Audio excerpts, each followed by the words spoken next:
headlines, that we could pull out of this lesson.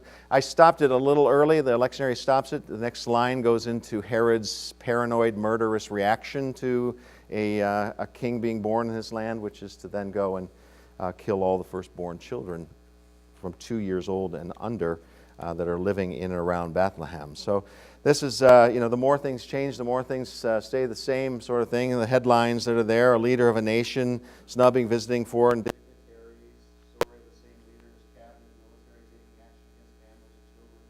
Leader of some foreign group attempting to influence the future leadership of the country.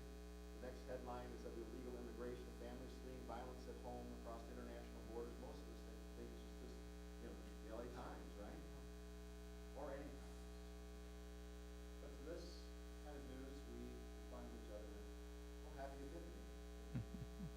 It's hard to imagine that this story is tucked into the Christmas narrative. Such a dark story. Today is the day of Epiphany. The 12 days of Christmas complete. This is the first day of a new season of Epiphany, like all the wonderful image, when God is made manifest in the life, teaching, death, and resurrection of Jesus. The day of Epiphany celebrates the arrival of these magi, or wise men, who had followed the star in search of a king of the Jews, this Jesus. And all those power-packed headlines that could have been at the start of any kind of sermon this age. What do we really know about these magi, these wise men, these ancient astrologers? Very little, actually. Tradition and legend fills in all the gaps for us, including putting them in the stable scene. There's a legend that after the magi arrive in Bethlehem, the star falls from the sky and goes into the city well of Bethlehem, and those who are particularly pure of heart can still, as they gaze into the water, see the star. Makes you wonder, huh? Kind of heartwarming little story, but it makes you curious as to whether or not you're pure enough or innocent enough to see the star.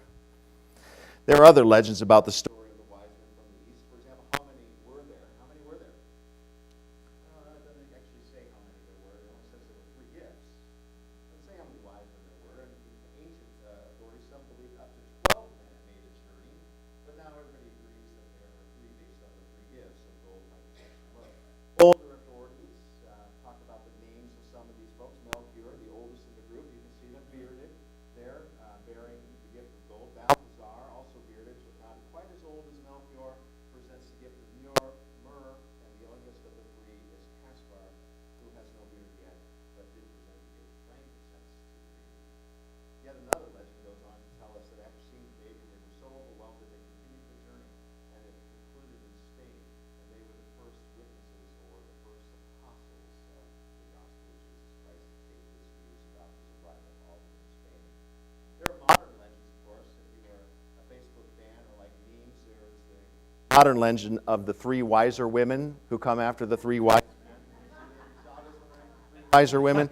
They provide very useful gifts, fresh diapers, casseroles, and formula, rather than gold, frankincense, and myrrh. So these stories bring us images about the wise men, maybe bring them more to life, but maybe also at the same time color a story that doesn't need a whole lot more color to it. The problem with legends is that sometimes this added color to stories that don't need a lot of added color sometimes blur the facts of the story. In fact, sometimes legends are so colorful that they become unbelievable. I sort of profoundly considered how you get even a tiny star fitting into a well would probably destroy the planet. So I was sort of in my own conundrum about how these legends work. You see what I mean? Maybe adding more is not so much as helpful. And I'm not out to debunk or say legends are a bad idea, but I do think it's worthwhile to hear again this story one more time and consider who these particular guys are, since we don't get this lesson every year in the Christmas cycle. It all started sometime after Jesus was born. It might have been a few weeks. It could have been a few years. You remember that when Herod tried to kill the baby, he murdered every child in the city up to 2 years of age. Apparently, he didn't even know what time it had arrived either. One thing we do know is that these times were times of change throughout the Middle East. Every nation in that part of the world was on edge. In historical writings all over the Orient, we read of nations believing that there was going to be the birth of a tremendous leader of some kind that would arrive, that would rule the entire world from throughout the Roman Empire into Armenia as far away as Persia. People waited for a king's arrival. And it was in Persia that our story today actually begins. It has its roots. Some years back, there had been an attempted coup against the Persian Empire by the Medes. That attempt failed, and so instead of fighting them, they joined them. And these Medes were well-educated people. They were deeply religious, had great understanding of science and religion and astronomy, and their holy men were the Magi. They believed that the stars controlled what happened on earth, astrology, and that if a new king was to be born, the heavens would indeed give them a sign. And apparently, according to the Bible, it did. Just what was it that early astronomers saw? We don't really know. If you ever get the chance to go up to the Griffith Observatory, they have a program on what could be the Bethlehem star, and you'll hear this, that it might have been the Halley Comet that passed in the year 12 BC, before Christ, and some people believe that was the sign. Others say there were two other tremendously bright times in the sky, in 7 BC and in 3 BC, either the planet Saturn or clusters of stars known as Regulus, and the planet Jupiter, which is the Roman name for the king of gods, Zeus, and Venus, the goddess of love, appeared next to each other in conjunction with both of those 2 years, appearing as maybe one star in the sky. Such an occurrence was always believed to be a sign of something important, this coming together of conjunction of planets or stars, and some believe that this is what the Magi saw, and some other folks believe that it was just a supernatural moment, that it was a one-time sort of thing, the star guided these folks. All the Bible tells us is this: we saw the star, so we came. No further explanation. With so little detail, what can we conclude about these particular folks? So first of all, it is the obvious that the wise men sought Jesus. That is kind of their whole role, is to say that at some level the whole world seeks Jesus in this Christmas story. The wise men came looking for the birth of a king, a little king, Jesus. They were looking for something. We're all people who are looking for something. If it wasn't so, Google wouldn't be a multi-billion-dollar company if we weren't searching for something. Now, the spiritual life can be described as a search for God. You thought how your own spirituality works. Well, we're all here because we're looking for that kind of connection. Well, we have that kind of connection. But most of us have very little evidence of it. We get an inkling here or there, perhaps. Sometimes evidence presents itself in a series of happenings that seems inexplicable. But in reality, not one of us has found Jesus in our search. We have what's called faith. We're people like those Magi who started out their journey simply based on questions. They journeyed in hope, trusted in an ancient promise set out in an old book and revealing itself by hints in the stars in this story or in the world. They didn't know what exactly they would find or who, or if they would find anything at the end of their journey. They carried with them the gifts that the stars seemed to indicate, gifts that were fit for a mighty king. I wonder if somewhere along the way, out in the middle of that desert, if when the times got tough, if they didn't think, I think maybe we should turn back. Or maybe that's what happened to the whole group of 12. Maybe it was just down to 3 by the end. They're like, we're sick of this journey. This is just too much. Maybe we'll just turn back. When the promises became so vague that they began to doubt those promises, did they turn back? Or did tragedies happen and the tragedy was so overwhelming to them that the promise couldn't hold its water? It doesn't say. It just said that they traveled. They were traveling with a promise and with hope. And in a way, in our lives, that's what we're traveling with as well, with hope and a promise as God's people. It reminds me of what the resurrected Jesus said. Remember that day when Thomas was there? He missed the first appearance, so later Thomas said, if I don't see him and put my hands in his wounds, I'm not going to believe. And there Jesus there is before him, and he shows him his hands and his side. And then Jesus says to Thomas and all the disciples, remember what he said? Do you believe in me because you have seen me? Blessed are those who have not seen and yet believe. Who's getting blessed? You and me, who have only promise and hope with which to chase our faith.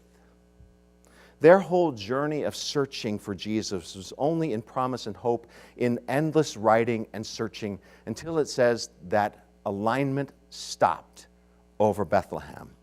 And it was only then, at the end of a long journey, that finally their faith became sight. That's not all that we learn from them, of course. We also learn that while the wise men sought Jesus, my first point for those of you taking notes, I better get back to notes because you're losing out on my points here. The first was that the wise men sought Jesus. The second one is that through them, we understand that through Jesus, God sought us.